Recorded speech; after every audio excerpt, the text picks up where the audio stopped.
My name is Madison Wells, I'm 25 years old, and I'll never forget the moment my own mother looked me dead in the eye and said those words that shattered everything I thought I knew about family loyalty.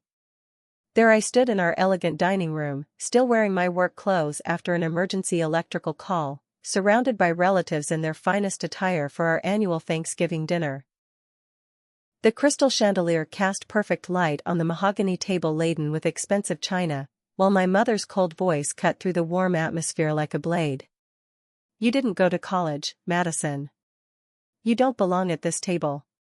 The silence that followed was deafening, broken only by the soft clink of silverware as everyone froze mid-bite, their eyes darting between my humiliated face and my mother's satisfied smirk. In that moment, I realized this wasn't just family dinner anymore, this was war. Before we dive into this story of betrayal and redemption, I'd love to know where you're watching from. Drop your location in the comments below and don't forget to hit that like button if family drama keeps you glued to your screen. Make sure to subscribe because you won't believe how this battle for respect unfolds, and trust me, you'll want to see every shocking twist that's coming. Now, let me take you back to where this nightmare began. The tension in that dining room didn't happen overnight. 3 years earlier, when I announced my decision to attend trade school instead of following the family tradition of prestigious universities, the disappointment in my parents' eyes was unmistakable. My mother, Victoria Wells, had built her reputation as one of the city's most successful real estate moguls, and her identity was wrapped up in maintaining a certain image. She lived and breathed status symbols, from her designer handbags to her perfectly manicured social circle, and in her world, success was measured by degrees hanging on office walls. My father, Robert Wells, was a prominent attorney at one of the city's most respected law firms, a man who commanded respect in courtrooms but somehow became mute whenever my mother's sharp tongue started cutting people down. He was the enabler, the one who stayed silent when he should have spoken up, choosing peace over protection of his own daughter. My sister Rebecca was in her 3rd year of medical school, the golden child who could do no wrong in our parents' eyes. She had always been supportive of my choices, or so I thought, offering encouraging words when our parents would make their passive-aggressive comments about my career path. The extended family was a collection of doctors, lawyers, professors, and business executives, all armed with impressive diplomas and an unshakable belief that manual labor was beneath our family's standards. Every family gathering became an interrogation about when I would come to my senses and pursue real education, as they called it. What they refused to acknowledge was that my electrical business was thriving beyond anything they could have imagined. In just 3 years, I had built a client base that generated over $200,000 annually, with contracts lined up months in advance. My reputation for quality work and reliability had spread throughout the city, and I employed 2 apprentices who were learning the trade under my guidance. But none of that mattered to my mother, who would introduce me to her friends as someone who was still figuring out her career path, as if my success was just a temporary phase before I came to my senses. The first real betrayal came during a charity gala 6 months ago, when I overheard my mother telling her country club friends that I worked with my hands like common labor, her voice dripping with embarrassment. She had no idea I was standing just around the corner, but her words hit me like a physical blow. That night, I realized that my mother wasn't just disappointed in my choices, she was actively ashamed of me. The invitations to family dinners started coming with subtle conditions, little comments about dressing appropriately and not mentioning work topics that might make other family members uncomfortable. As I stood in that dining room on Thanksgiving, covered in dust from crawling through an attic to restore power to a family's home, I could feel the weight of 3 years of accumulated resentment and judgment. The looks of disdain from my relatives weren't new, but my mother's words had crossed a line that couldn't be uncrossed. The woman who had raised me, who had once been proud of my independence and work ethic, had just declared that I didn't belong in my own family. The anger building inside me was like an electrical current, dangerous and ready to spark, but I tried to maintain the peace I had fought so hard to preserve for years. The moment my mother's words settled into the uncomfortable silence, my Aunt Caroline cleared her throat with the authority of someone accustomed to commanding lecture halls. Dr. Caroline Martinez held a PhD in sociology from an Ivy League university and never let anyone forget it. She was my mother's closest ally in the family's academic hierarchy, a woman who measured human worth by the number of letters after someone's name. With her perfectly styled gray hair and expensive suit, she looked every inch the distinguished professor she prided herself on being. "Madison, dear," she began, her voice carrying that particular tone reserved for addressing someone she considered intellectually inferior, "I think what your mother is trying to say is that we're all concerned about your future. This electrical work you're doing, while I'm sure it pays the bills temporarily, isn't really a career for someone from our family background. You have so much potential, and we hate to see you wasting it on manual labor when you could be pursuing real education and building something meaningful with your life." I felt my jaw clench as she spoke, but I forced myself to remain calm and explain the reality of my situation. "Aunt Caroline, with respect, my business isn't temporary. I've built something substantial over the past 3 years. My annual revenue exceeds $200,000, I have a waiting list of clients, and I'm expanding into commercial electrical work. This isn't just paying bills, it's building wealth and security." The dismissive laugh that escaped her lips was like nails on a chalkboard. "Oh sweetheart, that's wonderful that you're making some money, but let's be realistic about what constitutes a real career. Anyone can learn to twist wires together, but it takes education, intelligence, and refinement to build something lasting. What you're doing is essentially skilled labor, and while there's nothing wrong with that for some people, it's hardly appropriate for someone with your advantages and family background." Uncle Thomas, an economics professor at the local university, nodded sagely from across the table. "Caroline makes an excellent point. The trades are fine for people who don't have other options, but Madison, you've had every advantage. Private schools, tutoring, cultural experiences, all the foundation needed for higher education. To throw that away for blue-collar work seems like such a waste of resources and potential." I tried to explain the satisfaction I found in my work, the pride of solving complex electrical problems, the joy of helping families restore power to their homes, the respect I'd earned from clients and fellow contractors. But every word I spoke was met with patronizing smiles and gentle corrections, as if I was a confused child who needed to be guided back to the right path. Rebecca sat silently, occasionally catching my eye with what I thought were sympathetic glances, but she never spoke up to defend me against the academic assault. The conversation continued with Caroline leading a masterclass in condescension, explaining how real careers required years of study, intellectual rigor, and the ability to contribute to society in meaningful ways. She painted my electrical work as simple, temporary, and ultimately unfulfilling, suggesting that I couldn't possibly understand what I was missing by avoiding higher education. Every success I mentioned was downplayed, every achievement minimized, every aspect of my business dismissed as cute but not substantial. What hurt most was the way my family nodded along with her lecture, as if her words were gospel truth rather than academic snobbery. My mother beamed with approval every time Caroline made a particularly cutting point about the importance of proper education. My father remained his typical silent self, neither defending me nor joining the attack, but his lack of support felt like endorsement of their position.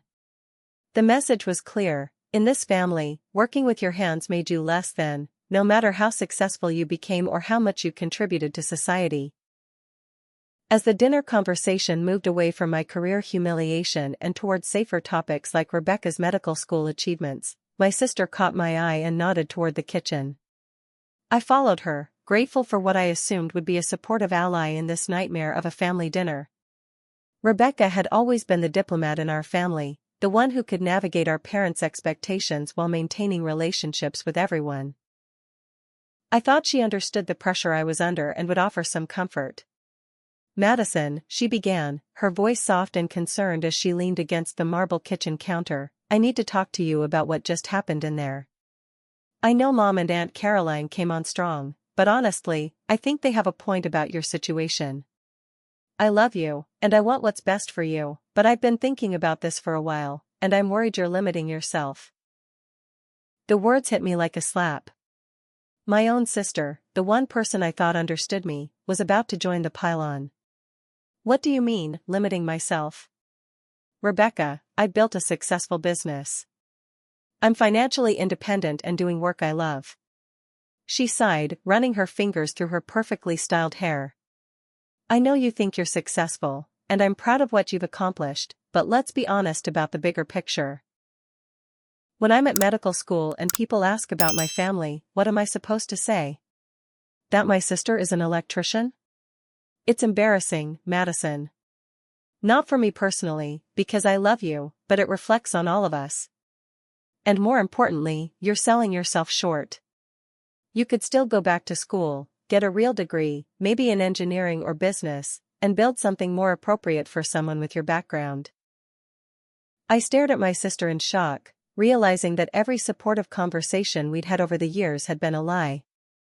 Rebecca, are you seriously telling me that my career embarrasses you? That you've been discussing my choices behind my back with Mom? Her guilty expression confirmed my worst fears. We've talked about it, yes. We're family, Madison. We care about you, and we want to see you reach your full potential. Mom asked for my opinion, and I told her I thought you were going through a phase, that eventually you'd realize this electrical thing wasn't sustainable long term. She's been holding out hope that you'd come around, and honestly, so have I. The betrayal cut deep because it wasn't just about this moment, it was about years of false support. Every time Rebecca had encouraged me to follow my dreams, every time she'd defended my choice to our parents, she had been lying. She had been playing both sides, maintaining her relationship with our parents by agreeing with their assessment of my choices while pretending to support me to my face. The manipulation was breathtaking in its calculation. So when you told me you were proud of my independence and work ethic, you didn't mean it? I asked, my voice barely containing my anger. I meant it in a way, she said, clearly uncomfortable with being confronted about her deception. I do think you're independent and hardworking, but that doesn't mean your choices are right for you or for our family. You could channel those same qualities into something more prestigious, something that would make everyone proud instead of causing this tension. I think deep down you know that what you're doing isn't really enough, isn't really who you're meant to be. Standing in that kitchen, listening to my sister casually dismiss everything I had worked for while pretending her betrayal was motivated by love, I realized I was completely alone in my own family. The one person I thought understood me, the one I had counted on for support through years of subtle criticism and passive-aggressive comments, had been working against me all along. Rebecca had mastered the art of appearing supportive while actually undermining my confidence and feeding information back to our parents about my supposed insecurities and doubts. The worst part was how she delivered this devastating revelation with the same caring tone she used when giving me sisterly advice, as if crushing my spirit was an act of love. She genuinely believed she was helping me see reality, that my success was an illusion I needed to overcome.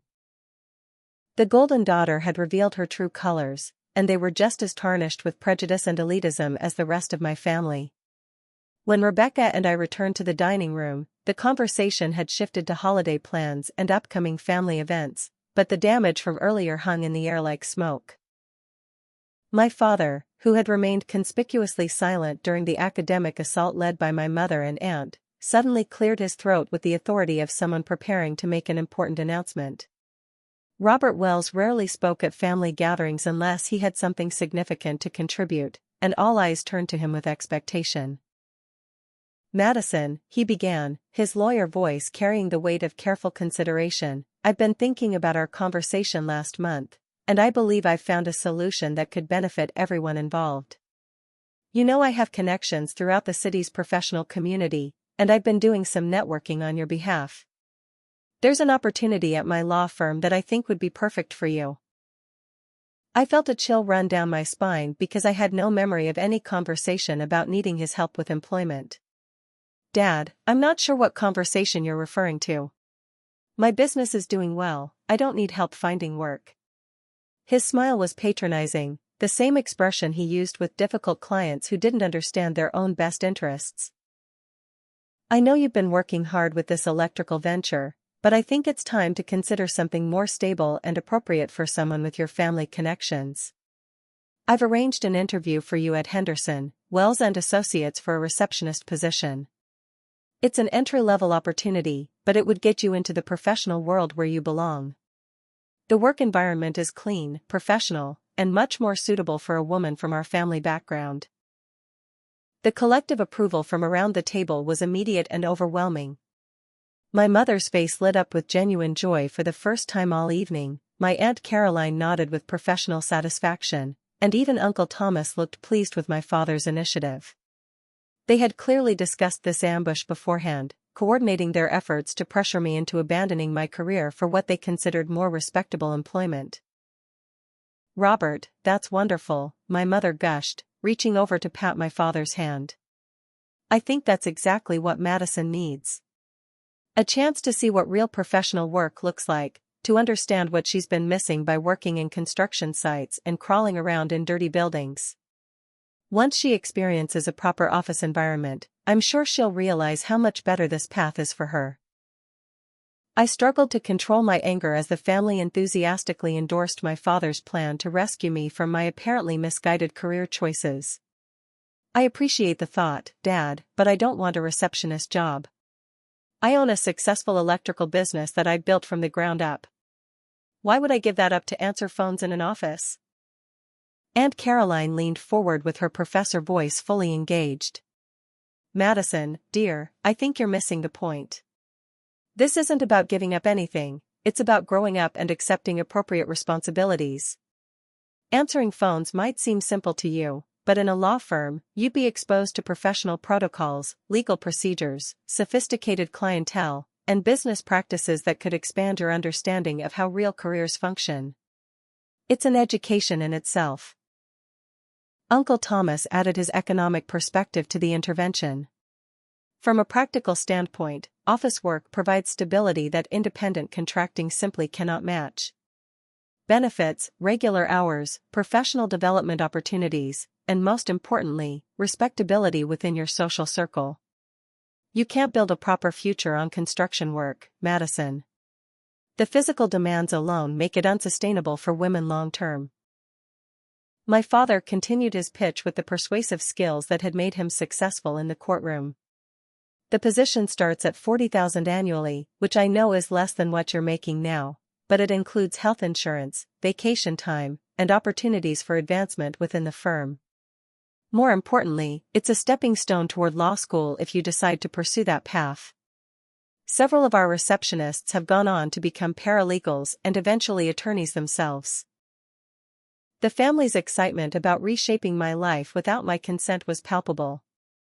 They genuinely believed they were staging an intervention to save me from a life of manual labor and social embarrassment. Rebecca nodded enthusiastically, probably relieved that she might finally have a sister whose career she could mention at medical school without shame. My mother was already planning how she could introduce me to her friends as someone who worked in a prestigious law firm rather than someone who fixed electrical problems. What infuriated me most was their complete dismissal of my passion for the work I did.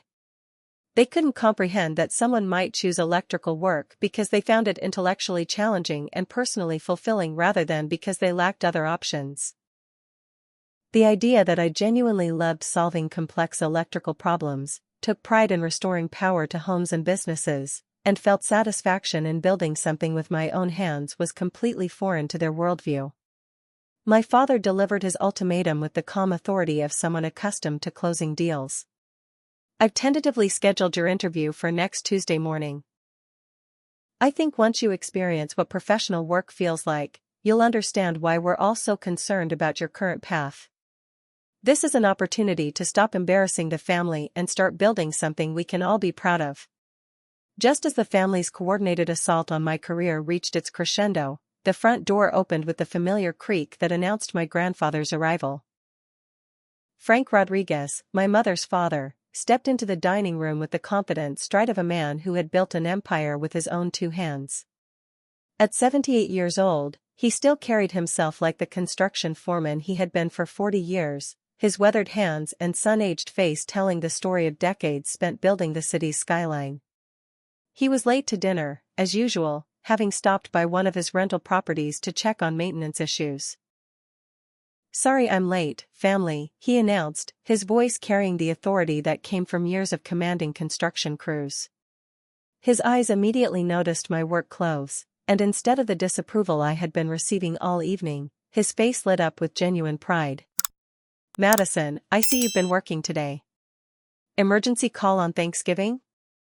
That's the kind of dedication that builds reputations and bank accounts.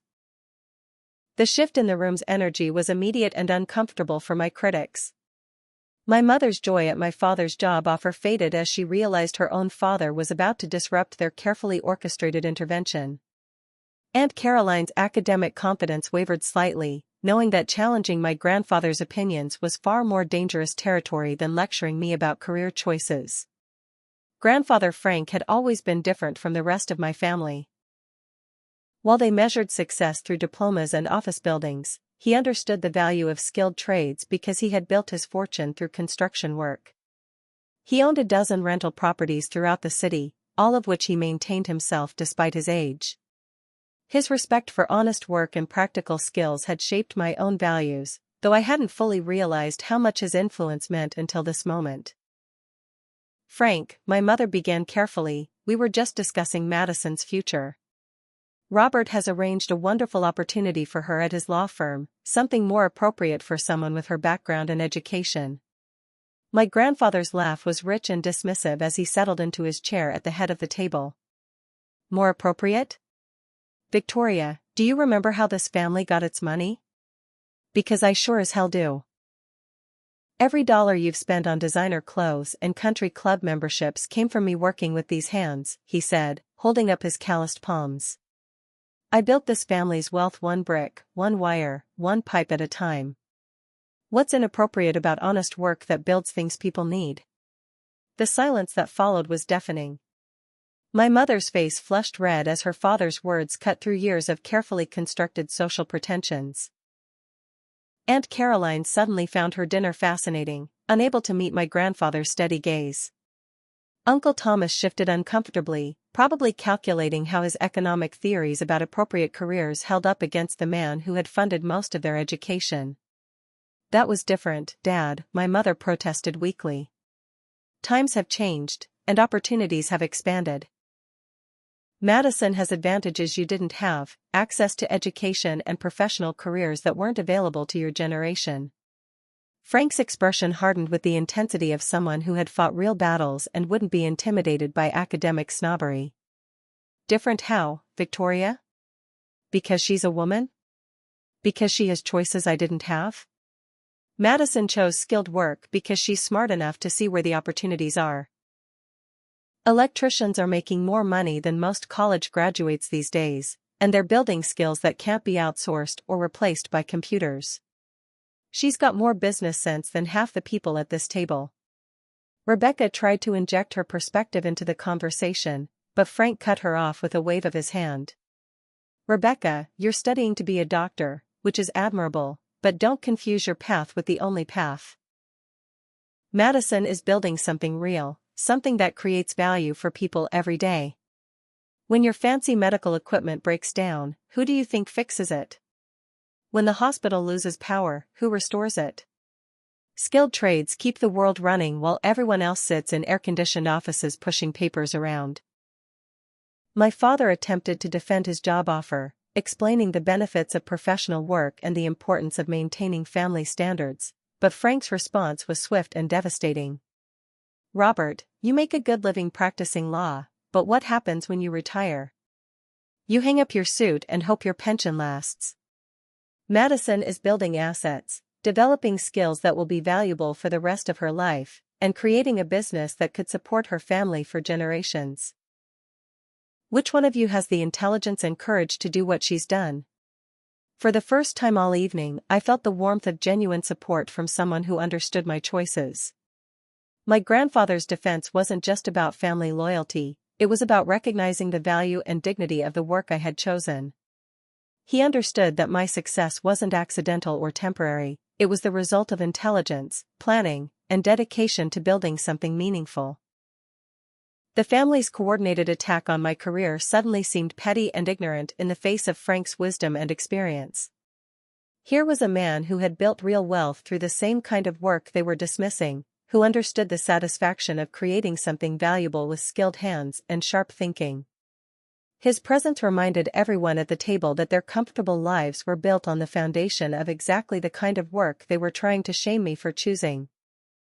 The temporary reprieve provided by my grandfather's support was shattered when my cousin Derek Martinez walked through the door, fashionably late and carrying himself with the arrogance of someone who believed his MBA made him superior to everyone else in the room.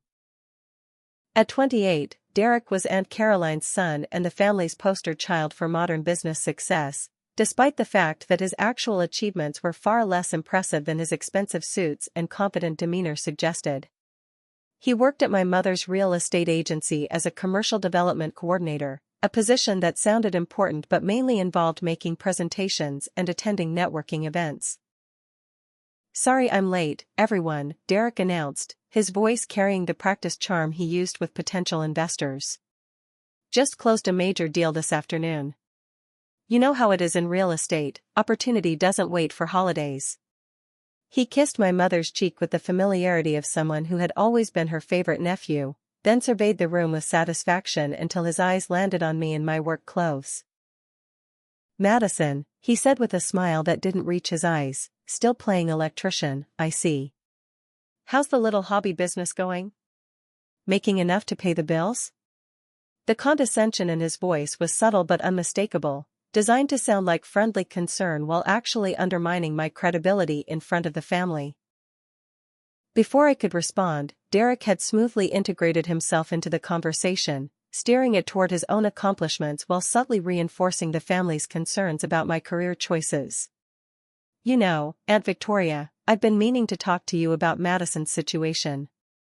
I've had some interesting conversations with people in the construction industry lately, and I'm worried about her reputation in the business community."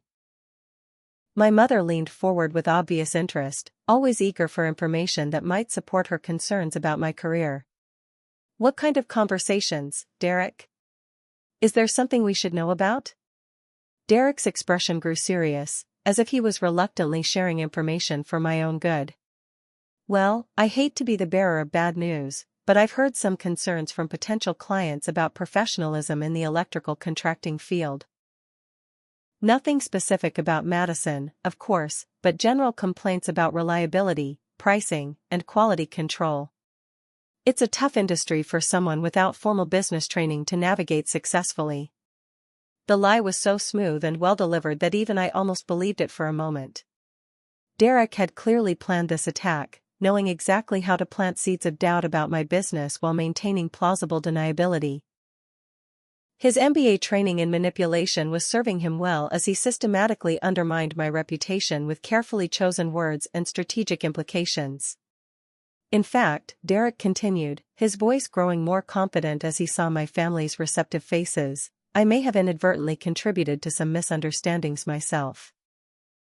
You see, I've been networking with some major commercial property developers, and when your name came up, Madison, I felt obligated to mention that you might not be the best fit for larger projects.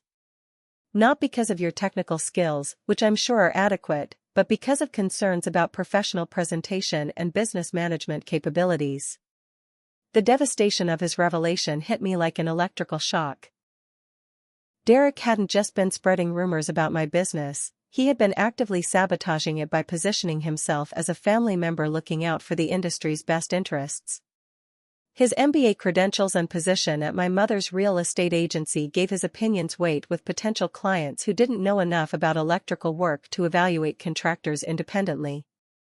My mother's reaction was exactly what Derek had calculated. "Derek, that's very responsible of you to look out for Madison's reputation, even if it meant steering business away from her. I'm sure you did what you thought was best for everyone involved." "Actually, Aunt Victoria, it goes a bit deeper than that," Derek continued, his voice taking on the tone of someone making a reluctant but necessary confession. 3 of my commercial contacts were considering Madison for major electrical projects, but I felt I had to advise them that they might be better served by more established contractors with proper business credentials and industry recognition. The liability issues alone made it seem like an unnecessary risk for their developments. The room spun as I processed the full extent of Derek's betrayal. He hadn't just stolen 3 major clients from me, he had used his family connection and business position to systematically destroy opportunities one had worked months to develop. Those 3 commercial projects would have meant nearly $100,000 in revenue and the kind of reputation-building work that could have elevated my business to the next level. "Derek," I managed to say, my voice tight with barely controlled fury, "those were my clients. I spent months building those relationships, providing estimates, developing project plans. You had no right to interfere with my business." His response was delivered with the cold calculation of someone who had prepared for this confrontation. "Madison, I understand you're upset, but you have to see this from a broader perspective. These developers are risking millions of dollars on their projects.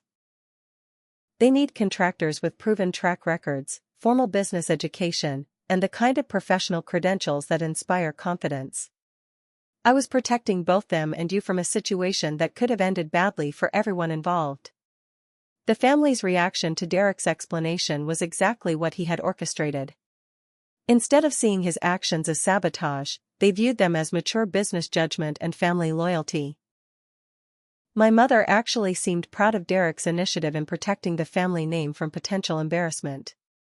Rebecca nodded approvingly, probably relieved that someone else was taking action to address what they all saw as my stubborn refusal to acknowledge reality. Derek delivered his final blow with the precision of someone who understood exactly where to strike for maximum damage. "The truth is, Madison, playing at being a contractor might seem fun now, but when you're competing against real businesses with proper credentials and professional reputations, you're setting yourself up for failure. I'm actually doing you a favor by helping you realize that before you get in over your head and embarrass the entire family." The combination of Derek's smug superiority and my family's approval of his sabotage finally pushed me past my breaking point. For 3 years, I had endured their condescension, absorbed their criticism, and tried to prove my worth through success and professionalism. But Derek's calculated destruction of my business relationships while hiding behind family concern was the final straw that shattered my patience and unleashed the strategic thinking that had built my electrical empire. "Derek," I said, my voice deadly calm as I reached into my purse for my phone, "I'm really glad you brought up the importance of professional credentials and business ethics, because I think the family should know about your own track record in those areas." The confident smirk on his face flickered slightly as he realized I wasn't backing down from his challenge.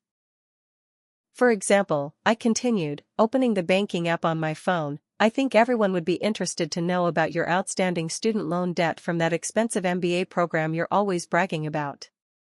According to the financial disclosure you filed when you applied to work at Mom's real estate agency, you owe approximately $140,000 in educational loans, with monthly payments that consume nearly 40% of your salary." Derek's face drained of color as he realized I had access to information he thought was confidential. My mother's real estate agency was a family business, and as a potential investor in the company, I had been given access to employee financial records during due diligence discussions 6 months earlier. Derek's application had been a masterclass in financial desperation disguised as professional ambition. "Furthermore," I said, scrolling through the documents I had saved on my phone, "your performance at the agency has been less than stellar. In 18 months of employment, you've completed exactly 3 deals, 2 of which fell through during the closing process due to your failure to properly coordinate with contractors and inspectors. Your actual commission earnings have averaged less than $30,000 annually, which means Mom has been subsidizing your salary out of charity rather than business necessity." The silence around the table was profound as my family processed this information about their golden nephew. Derek's expensive suits and confident demeanor suddenly looked like desperate attempts to hide financial failure rather than symbols of business success. My mother's face showed confusion and concern as she realized her favorite nephew might not be the asset to her business that she had believed. My grandfather Frank leaned back in his chair with obvious satisfaction, recognizing the strategic precision of my counterattack. "Madison, tell us more about Derek's business acumen." I'm sure there are other accomplishments we should know about. I smiled grimly as I opened another file on my phone. Actually, Grandpa, there are. Derek's most impressive achievement has been his creative approach to expense reporting. Over the past year, he submitted nearly $15,000 in questionable business expenses, including meals at expensive restaurants with clients who don't appear in the agency's database, hotel stays for conferences that don't exist, and transportation costs for trips that no one can verify. Derek finally found his voice, his previous confidence replaced by desperate damage control. Madison, you're taking those records out of context. Business development requires entertainment expenses and networking investments that don't always translate into immediate deals. Any successful businessman understands that relationship building is a long-term investment. You're absolutely right, Derek, I replied, opening yet another document. Relationship building is crucial in business, which is why I was so interested to discover that 3 of your major expense claims were for dinners with contractors who happened to be my competitors. The same contractors, coincidentally, who ended up getting the commercial projects you steered away from me. It seems like you've been using Mom's business credit card to wine and dine electrical contractors while gathering information about my bids and project timelines. The implications of this revelation hit the family like a thunderbolt.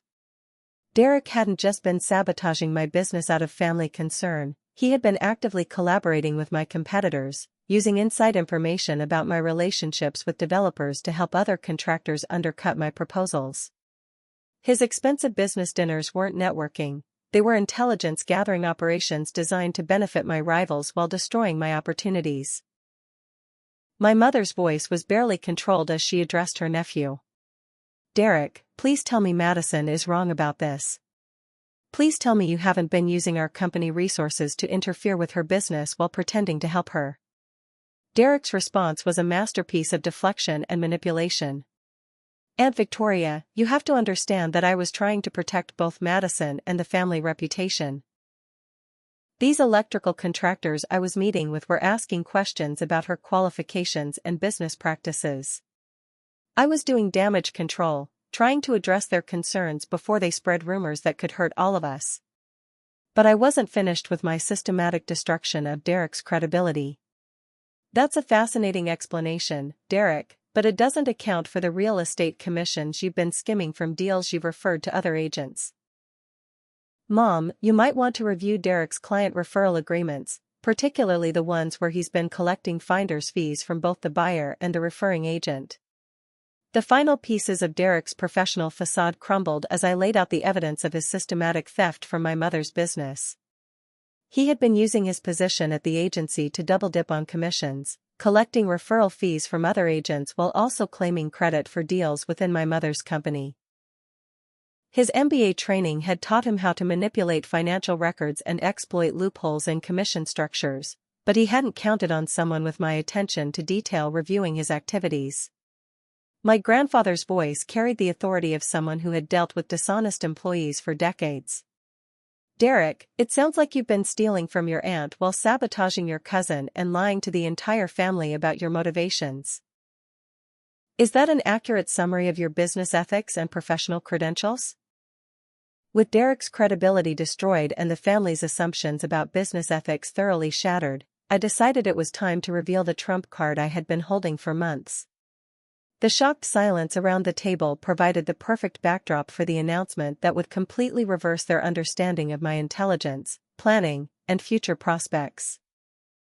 Since we're discussing education and professional development, I began, reaching into my purse for an envelope I had been carrying since it arrived 3 weeks ago. I think you should all know that I've been accepted into the electrical engineering program at State University, with a full academic scholarship based on my portfolio of real-world electrical projects and business achievements. The letter I placed on the table was official university correspondence, complete with departmental letterhead and the signature of the admissions committee chairman. My family stared at it as if it were written in a foreign language, their brains struggling to process information that contradicted everything they believed about my intelligence and ambitions. I applied 18 months ago, I continued, savoring their stunned expressions, but I deferred admission for 2 years to continue building my business and accumulating the practical experience that will make me a better engineer than classmates who only have theoretical knowledge.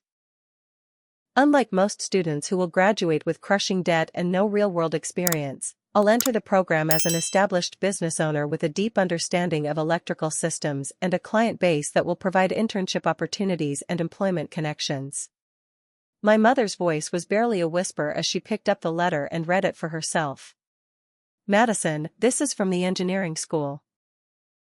They've offered you a full scholarship and placement in their accelerated program for working professionals. The scholarship committee was particularly impressed with my business success and the recommendation letters from major contractors I've worked with, I explained, pulling out additional documents from my purse. They view my electrical company as a significant asset that will enhance both my education and my classmates' understanding of practical applications. I'll be studying part-time while maintaining my business, graduating with both an engineering degree and an established company. Rebecca's face showed a mixture of shock and grudging admiration as she realized the sophistication of my planning. Madison, this means you've been working toward higher education all along. You just chose to build practical experience and financial stability first instead of jumping straight into academic theory. Exactly, I replied, enjoying the sweet taste of vindication. While Derek was accumulating debt and theoretical knowledge, I was building assets and real-world expertise. My business will not only support me through college without loans, but it will also provide case studies and research opportunities that will make my education more meaningful and valuable. My grandfather Frank was grinning with obvious pride as he understood the full scope of my strategic thinking. Madison outsmarted all of you. She built a business, established financial independence, proved her capabilities in the field, and positioned herself for advanced education without debt or desperation. That's the kind of long-term planning that creates real success. Aunt Caroline, whose academic authority had been completely undermined by my revelation, struggled to find words that would restore her professorial credibility. Madison, this is wonderful news, of course, but why didn't you tell us about your plans? We could have supported your educational goals if we had known you were serious about higher learning. The irony of her question was perfect. Aunt Caroline, I tried to explain my passion for electrical work and my business success multiple times tonight, but you dismissed everything I said as inferior to real education. I didn't tell you about my college plans because you made it clear that my actual achievements meant nothing to you without the proper academic credentials to validate them. The transformation in my family's demeanor was immediate and complete. Suddenly, my electrical business wasn't an embarrassing hobby. It was an impressive foundation for future engineering studies. My success wasn't luck or temporary prosperity, it was evidence of the intelligence and planning that would make me an excellent student. My work clothes weren't a sign of low-class employment, they were symbols of hands-on experience that would enhance my theoretical education. My father, who had been completely silent since his job offer was revealed as patronizing and unnecessary, finally found his voice. Madison, I owe you an apology. I made assumptions about your plans and your capabilities that were clearly wrong. Your approach to education and career development is actually more sophisticated than anything I did at your age. But Derek, desperate to restore some credibility after his thorough humiliation, made one final attempt to undermine my victory. Madison, this is all very impressive, but engineering school is extremely demanding. Trying to maintain a business while pursuing such a challenging degree seems unrealistic. You might be setting yourself up for failure in both areas. My response was swift and devastating. Derek, I appreciate your concern, but unlike your MBA program, my engineering education will actually enhance my business rather than competing with it. My professors will be consulting on projects that directly benefit my company. My classmates will provide technical expertise that improves my services, and my degree will qualify me for commercial and industrial projects that could triple my current revenue. This isn't about choosing between business and education, it's about using both to build something extraordinary. The silence that followed was filled with the weight of complete victory. I had systematically destroyed every argument against my choices, exposed the hypocrisy and ignorance behind their criticism, and revealed a level of strategic planning that none of them had suspected. My path wasn't easier or simpler than theirs, it was smarter and more sophisticated, designed to build both practical skills and academic credentials without compromising financial stability or personal integrity. The aftermath of my revelations transformed the entire atmosphere of our Thanksgiving dinner from a battlefield of judgment and condescension into something resembling genuine family conversation.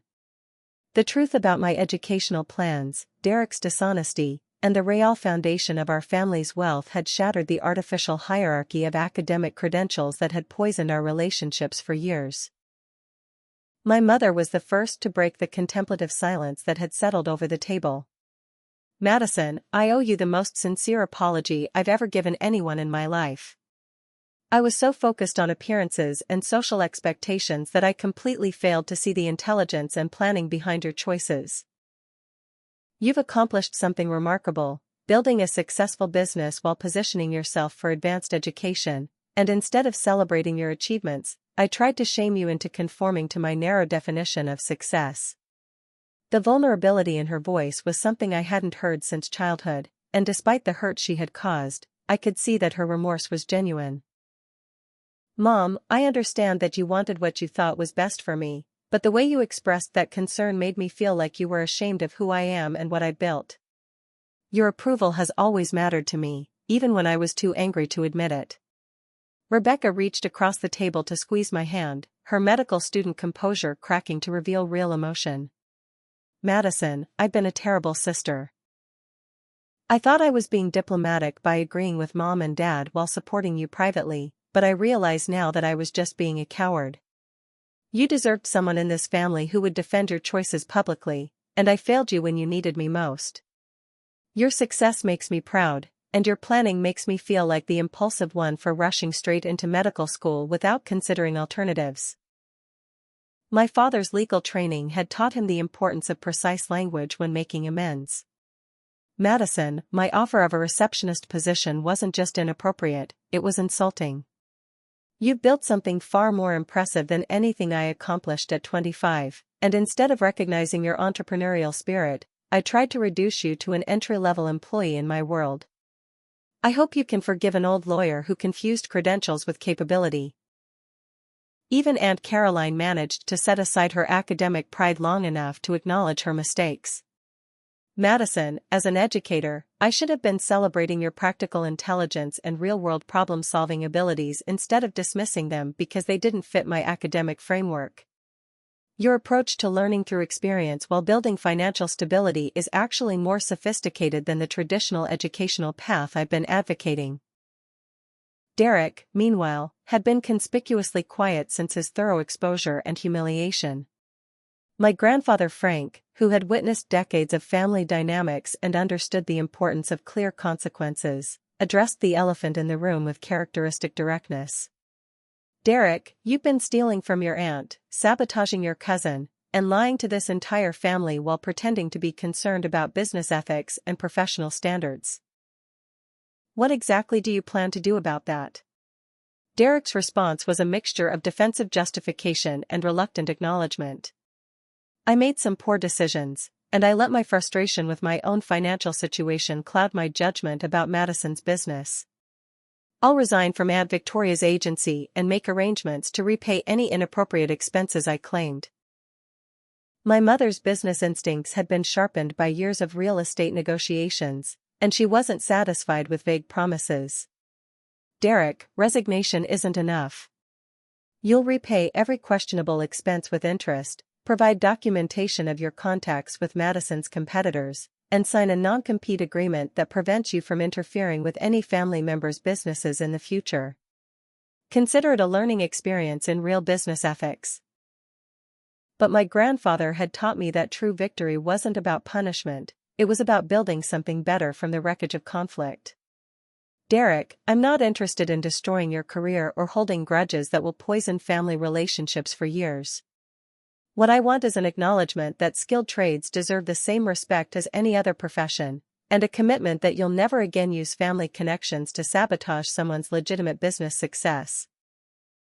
The conversation that followed was unlike anything our family had experienced in years.